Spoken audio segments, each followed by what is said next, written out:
Donc ici, c'est le premier problème, 4.39. La première chose à faire, c'est écrire ce qu'on connaît. Donc, on sait que la vitesse à l'entrée est 7.5 mètres par seconde.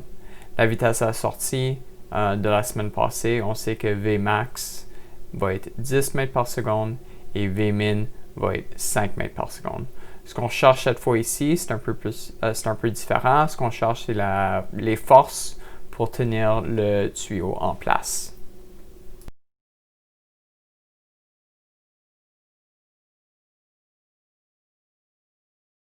Donc ici, je vais dessiner le volume de contrôle, les forces de réaction et aussi mes vecteurs normaux à mon volume de contrôle. Donc pour mes forces de réaction ici, j'ai choisi une direction un peu aléatoire, mais comme vous allez voir, c'est un peu d'un estimé à ce que j'assume que la direction à laquelle les forces de réaction vont pointer.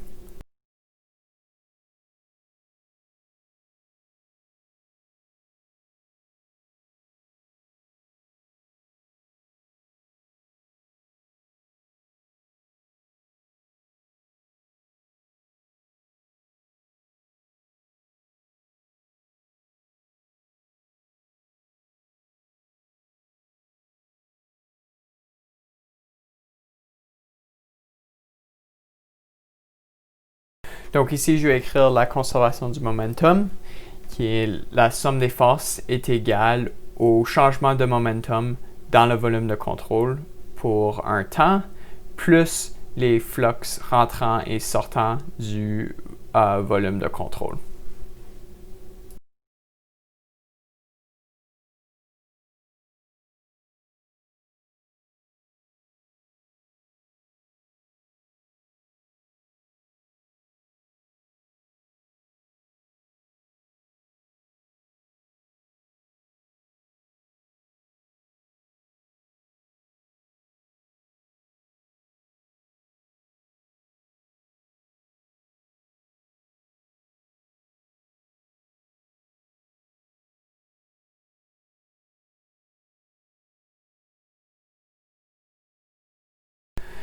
Donc encore, on peut écrire la conservation de la masse dans la direction de x. Ici, si on réécrit l'équation, on sait qu'on est à un régime continu. Donc, le changement de momentum pour un temps va être 0.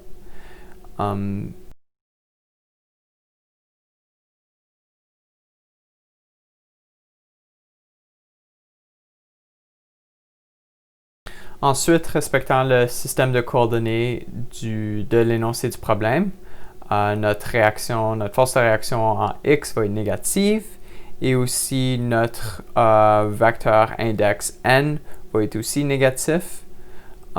Ceci nous donne l'équation suivante.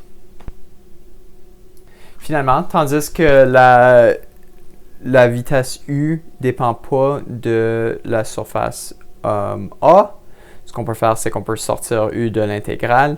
Ce qui nous reste, c'est la force de réaction en x est égale à ρ u carré fois w et h.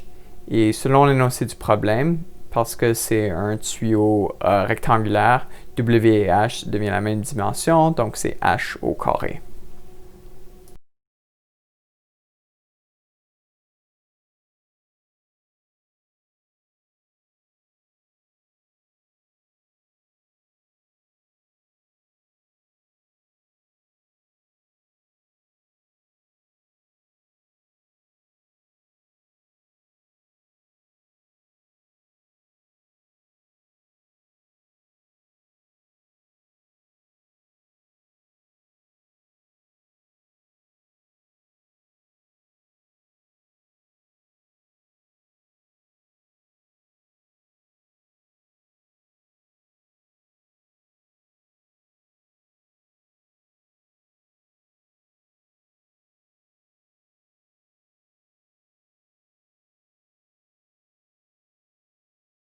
Et nous obtenons notre réaction en x qui est 320,6 newtons.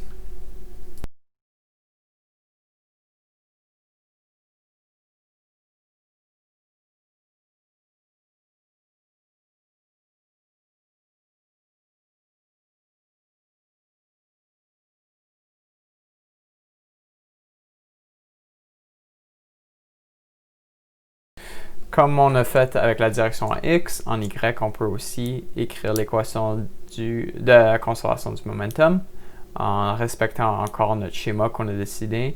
Donc la direction de la réaction en Y et aussi notre vecteur normal n qui pointe à l'extérieur du volume de contrôle.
Donc la différence avec la direction en Y, c'est que la vitesse du fluide sortant du volume de contrôle va être dépendante de où ce qu'on se trouve dans la direction de X si on regarde au schéma à la droite.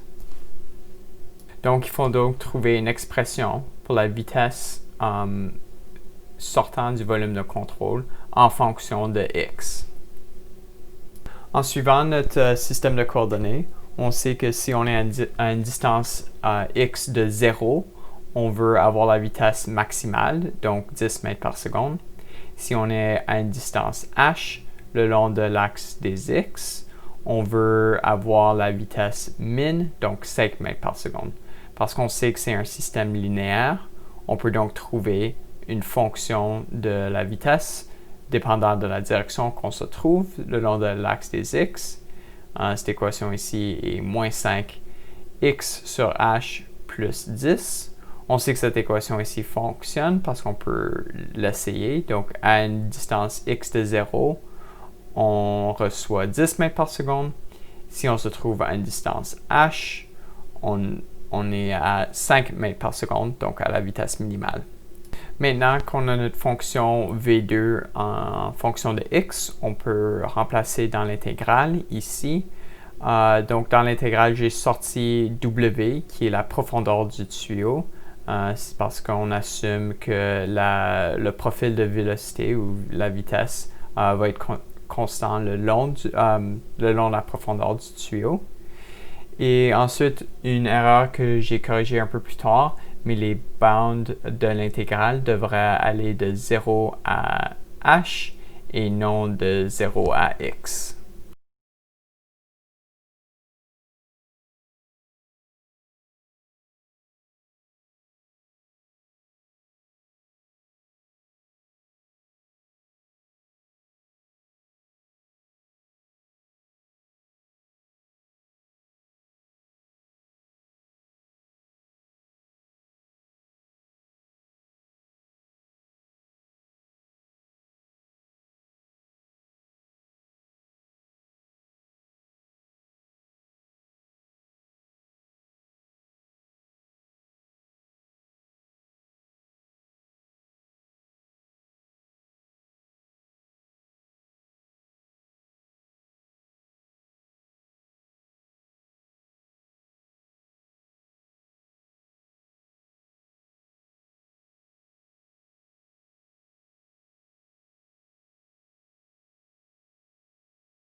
Après avoir calculé l'intégrale, on peut trouver notre force de réaction Y qui va être de 588,8 newtons.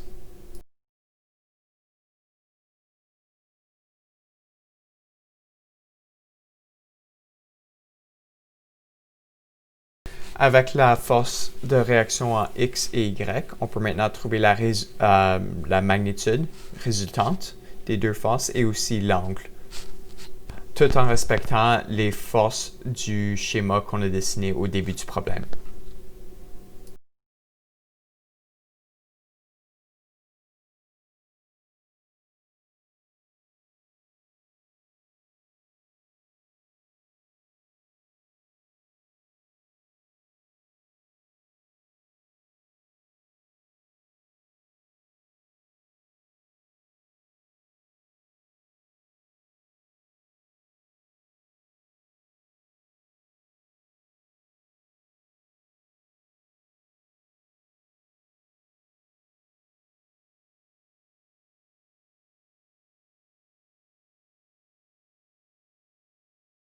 Notre réponse finale est 670,4 newtons appliqué à un angle de 60 degrés. Cet angle de 60 degrés ici respecte le schéma que j'ai dessiné en haut à la gauche.